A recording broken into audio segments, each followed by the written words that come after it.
as we talk about the Browns. Oracle, lead us to the bag. Well, with this team, I wouldn't feel too confident really touching any of the futures because I want to wait and see. I don't think Deshaun Watson really has an excuse if there's rust on him, right? Because he had 6 games last season. He had a full off season to prepare.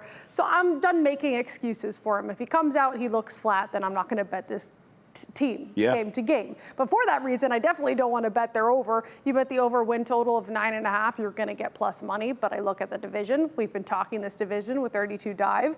I would put them at the bottom of the division. So I don't love the AFC North, and that's why you're seeing that sort of reflected in this price here. And then if I don't like them in the division, I don't like the top of the board. So I'd stay away from the win total. Plus money might be enticing if you believe in them. I don't, so I'd leave that away. Don't want to lay the juice on the under. It's a game-to-game or player prop, which we'll talk about for me. Agreed, but if I were to make any bet on this board for the sake of this segment, make the playoffs plus 115 is worth a sprinkle because, let's face it, talent-wise, roster-wise, this team is capable of all this stuff, okay? They are.